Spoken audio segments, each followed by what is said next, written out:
जय हिंद दोस्तों, आप सभी का गांव तक 3.0 में बहुत बहुत स्वागत है। तो फ्रेंड, जैसा कि आप सभी यहां पर देख पा रहे होंगे, CITS स्पोर्ट राउंड थर्ड को लेकर के आप सभी के बीच इन्फॉर्मेशन लेकर के आ चुका हूं। जैसा कि आप सभी ने देख लिया होगा कि स्पोर्ट राउंड थर्ड भी आपका होने वाला है। क्या क्या कंडीशन यहाँ पर रखी गई हैं आप सभी के लिए बहुत ज़रूरी है। अब बहुत सारे छात्र छात्राओं के कमेंट आ रहे थे कि सर अब ट्रांसफ़र होगा नहीं होगा, उसके लिए भी सारी डिटेल देने वाला हूँ। और कितनी सीटें अभी जो है किस कॉलेज में खाली हैं वो भी सारी अपडेट आप सभी को मिलने वाली है। तो सबसे पहले फ्रेंड्स, मैं आप सभी को यहाँ पर अवगत कराना चाहूँगा, जैसा कि आप सभी यहाँ पर देख पा रहे होंगे, ऑफिशियल अपडेट आप सभी का आ चुका है स्पॉट 3। और ये हर बार होता है आपका, हर साल आपका स्पॉट 3 तक एडमिशन होता है। तो आप सभी यहाँ पर देख पा रहे होंगे, आपका जो स्पॉट राउंड थर्ड है वो 16 तारीख से लेकर के यानी 16 अक्टूबर से 18 अक्टूबर तक चलने वाला है, जो कि 3 दिन के लिए ये अवेलेबल रहेगा आप सभी का। और आपका जो एडमिशन, फिजिकल जो एडमिशन है यानी कि फाइनल एडमिशन आपको कॉलेज में कब तक रिपोर्टिंग करना है, तो 27/10/2023 से पहले पहले आपको अपने कॉलेज में रिपोर्टिंग करना होगा। तो इस चीज़ का ध्यान रखेंगे सभी छात्र छात्राएं। अब देखिए यहाँ पर सबसे पहले आप सभी नोटिस देख पा रहे होंगे, DGT का जो नोटिस है वो आप सभी के सामने है। अब यहाँ पे आप सभी को ये क्लियर करना चाहूँगा कि आप किसी भी NSTI से या ITOT से जो है अपना स्पॉट राउंड थर्ड के लिए एडमिशन ले सकते हैं किसी भी कॉलेज के लिए।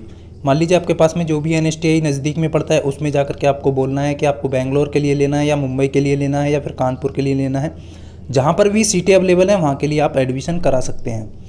कट ऑफ की बात करें तो 0 कट ऑफ यहाँ पर इन्होंने, आप सभी यहाँ पर देख पा रहे होंगे, जिन भी छात्र छात्राओं ने all Indian common entrance exam दिया है CITS का, यदि उनका 1 नंबर भी है और 0 कट ऑफ इन्होंने रखा है तब भी वो पार्टिसिपेट कर सकते हैं यानी एडमिशन करा सकते हैं। क्लियर आप सभी को, ये सारी चीज़ें आप सभी देख पा रहे होंगे। बाकी आप सभी डिटेल में पढ़ सकते हैं। 16 से 18 तक आपका 3 दिन का ये पीरियड रहेगा इसका, जो है स्पॉट थर्ड का क्या रहेगा। आप देखिए डायरेक्टली होगा क्या कि बच्चों की संख्या पर निर्भर करेगा कि आपको 1 बजे तक फॉर्म सबमिट किया जाता है। कुछ कॉलेज में क्या करेंगे, जैसे सीटें कम अवेलेबल हैं, 2-3 स्टूडेंट ही जा पा रहे हैं, तो उनका तुरंत एडमिशन वहाँ पे जाते ही हो जाएगा। तो ये सारा कुछ दिया गया है। और आप किसी भी, यहाँ पर लिखा हुआ है, आप C नंबर को पढ़ेंगे यहाँ पर, तो किसी भी NSTI के लॉगिन के माध्यम से आपको जो है किसी भी NSTI के लिए एडमिशन आप करा सकते हैं। क्लियर है। अब कुछ छात्र कह रहे हैं कि सर हम क्या दोबारा से एडमिशन करा सकते हैं, हमने पहले से एडमिशन करा रखा है। देखिए, आपने फिजिकल एडमिशन करा रखा है और आप कॉलेज नहीं गए हैं, एक बार कॉलेज में मालूम करिए आपसे भी। यदि आपका एडमिशन अभी चल रहा है तो आप एडमिशन नहीं करा सकते। यदि आपका एडमिशन कैंसिल हो गया है तो आप करा सकते हैं स्पॉट थर्ड में। ये चीज़ आप सभी को पहले से जानना चाहिए, क्योंकि कुछ छात्र क्या करते हैं कि अभी कॉलेज नहीं गए हैं, फाइनल फिजिकल एडमिशन भी करा लिए हैं, लेकिन जिन्होंने प्रोविजनल करवाया था और वो अभी तक फिजिकल नहीं करवाए हैं, वो इसमें पार्टिसिपेट कर सकते हैं। बाकी सारी डिटेल आप पढ़ सकते हैं। इसका जो लिंक है, जो PDF है, वो आपको वीडियो के डिस्क्रिप्शन में लिंक दिया है ग्रुप का, वहाँ से आप जा करके डाउनलोड कर सकते हैं। अब बात करते हैं फ्रेंड्स ट्रांसफ़र के लिए। देखिए, सबसे पहले आप इसका हिंदी भी वर्जन देख सकते हैं। जिनको समझ में नहीं आ रहा है वो हिंदी वर्जन यहाँ पे पढ़ सकते हैं। सी को आप पढ़ेंगे। देखिए यहाँ पर लिखा है, NSTI उम्मीदवार को आसानी के लिए जो है लॉगिन के माध्यम से कि सभी संस्थानों के लिए जो है, आप किसी भी संस्था के लिए अब जो है उम्मीदवार को स्वीकार किया जाएगा। मान लीजिए आप कानपुर से एडमिशन कराने हैं, बेंगलोर के लिए या इलाहाबाद के लिए, जहाँ भी मतलब कराना चाह रहे हैं, जहाँ भी सीटें अवेलेबल हैं वहाँ के लिए आप करा सकते हैं। बाकी आप सभी को ये जो चेतावनी दी गई है वो NSTI को दी गई है कि आपको बच्चों को किस तरीके से रिपोर्टिंग करना है, किस तरीके से उनका एडमिशन लेना है, वो सारी चीज़ें दी गई हैं। अब स्पॉट जो थर्ड है वो, उसमें आपका ट्रांसफ़र होगा नहीं होगा। देखिए, अब आप जो है आपका ट्रांसफ़र नहीं होने वाला है, फाइनल ट्रांसफ़र हो चुका है। तो आप उम्मीद ना करें कि अब ट्रांसफ़र होगा नहीं होगा, तो अब आपका जो है ट्रांसफ़र नहीं होने वाला है। ये आप सभी का डाउट क्लियर कर दिया है। उसके बाद अब वैकेंसी कितनी बची हुई हैं प्रेजेंट में। देखिए, कुछ छात्र वैकेंसी नहीं चेक कर पाते हैं कि सर कहाँ पे सीटें अवेलेबल हैं, कितनी सीटें अवेलेबल हैं। तो चलिए मैं वेबसाइट पे आपको लेकर के चलता हूँ कि कहाँ पर अभी कितनी सीटें अवेलेबल हैं प्रेजेंट में। तो चलिए मैं आप सभी को वेबसाइट पर लेकर के चलता हूँ।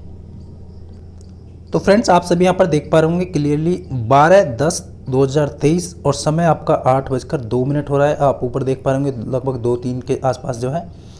अब यहाँ पर आपको कैसे चेक करना है, NSTI का नाम दिया गया है स्टेट, तो आपको मतलब है जिस भी स्टेट में आपको चेक करना है, ठीक है, NSTI देख लेना है। उसके बाद आपका ट्रेड देखना है, आपको यहाँ पर ट्रेड दी गई है। उसके बाद देखिए सबसे लास्ट में आप जाएंगे, ये आपको स्पॉट 2 का एडमिशन जितना हुआ है वो दिया गया है, बट आपको चेक करना है कि फिजिकल जो एडमिशन है यानी कि फाइनल जो एडमिशन आपका हुआ है वो कितना हुआ है और यहाँ पर सीटें अभी अवेलेबल कितनी हैं, 2 चीज़ आपको यहाँ पर चेक करनी है। अब देखिए, मान लीजिए NSTI हैदराबाद जो आपका विजयनगर में है, उसमें यदि हम फिटर की बात करें तो 38 सीटें अभी अवेलेबल है प्रेजेंट में और 62 सीटों पर एडमिशन हुआ है। अभी आप देख रहे होंगे 100 सीटें वहाँ पे हैं, जिसमें से 62 छात्रों ने एडमिशन ले लिया है, 38 सीटें अवेलेबल है। इसी प्रकार आपका मशीनिस्ट की बात करें हैदराबाद में 10 सीटें अवेलेबल हैं। अब मैं यहाँ पर बात करूँगा कि कितनी सीटें अवेलेबल हैं और कितने एडमिशन हुए हैं। तो यह इस तरीके से आप हैदराबाद में चेक करते हैं। टर्नर वालों की बात करें तो 22 सीटें अभी यहाँ पर टर्नर वालों की बची हुई हैं, आप सभी देख पा रहे होंगे। 25 सीटों में से मात्र 3 सीटों पर एडमिशन हुआ है, जबकि 22 सीटें अभी खाली हैं। तो ये कंडीशन आ चुकी है CITS का कोर्स का भी, आप सभी देख पा रहे होंगे। पता कुछ नहीं है। अब देख, कॉस्मेटोलॉजी की ज़्यादातर आपको सीटें यहाँ पर फुल मिलेंगी, बट यहाँ पर अभी अगरतला में 3 सीटें अवेलेबल हैं। जिन भी छात्र छात्राओं के कमेंट आ रहे थे, ज़्यादातर छात्राएँ कॉस्मेटोलॉजी से करती हैं और वो बोल रही थी कि सर एडमिशन नहीं हो पा रहा है, तो आपको अगरतला में एडमिशन कराना है तो 3 सीटें अवेलेबल हैं, आप स्पॉट 3 में करा सकते हैं।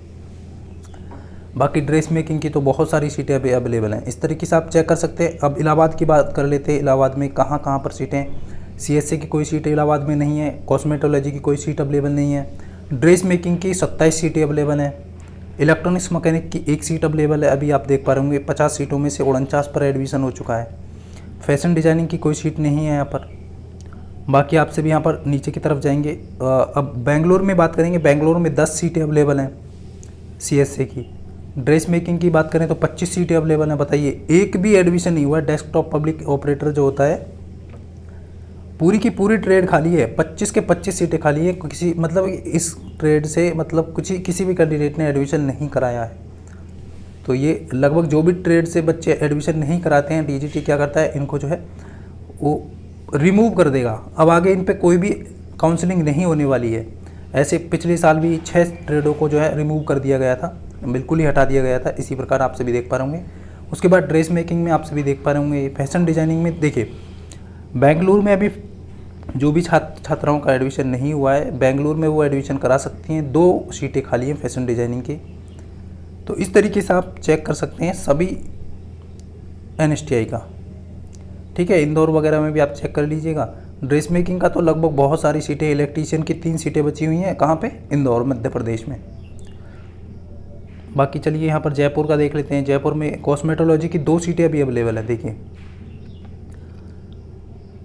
जयपुर NSTI वुमेन में 2 सीटें अभी अवेलेबल है। यदि आपको स्पॉट एडमिशन कराना है 3rd राउंड में, तो आपको 2 सीटों पर एडमिशन मिल सकता है, आप सभी क्लियरली देख पा रहे होंगे।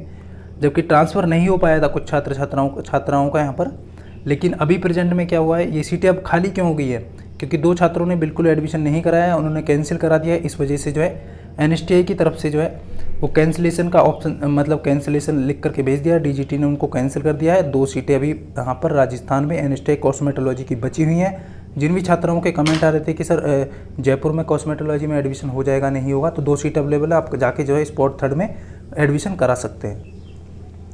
बाकी आप सभी यहाँ पर देख पा रहे होंगे। बाकी आप सभी के नीचे कोलकाता वगैरह आप सभी देख लीजिएगा, क्योंकि वीडियो काफ़ी लेंथी हो जाएगा और आप सभी देख भी नहीं पाएंगे, इसलिए वीडियो के डिस्क्रिप्शन में आपको PDF का लिंक मिल जाएगा, वहाँ से जा करके आप चेक कर सकते हैं, ठीक है। नोएडा में भी एक इलेक्ट्रॉनिक्स की 1 सीट खाली है। अभी देखिए, हो सकता है और भी सीटें बढ़ जाएँ आपकी, 16 तारीख तक होगा क्या। देखिए, नोएडा में जैसे आपको दिया गया है कि 1 सीट अवेलेबल है, लेकिन 46 पर एडमिशन हुआ है अभी फिजिकल, जबकि आपका 46 पर एडमिशन हुआ है। तो इसका मतलब 3 छात्राओं ने अभी तक जो है एडमिशन फिजिकली नहीं कराया है। हो सकता है वो ना आए, तो आपका क्या होगा, सैटरडे या फ्राइडे तक चाहे कॉलेज वाले जो है वो अपडेट DGT को भेज देंगे, तो इसमें जो है अपडेट आपको देखने को मिल जाएगा। तो ये सारी इन्फॉर्मेशन थी जो आप सभी को देनी थी। ये इस तरीके से आप चेक कर सकते हैं। तो फ्रेंड्स, यदि आपकी कोई क्वेरी है तो आप कमेंट करके बता सकते हैं। मिलता हूँ नेक्स्ट वीडियो में, तब तक के लिए सभी को जय हिंद, वंदे मातरम।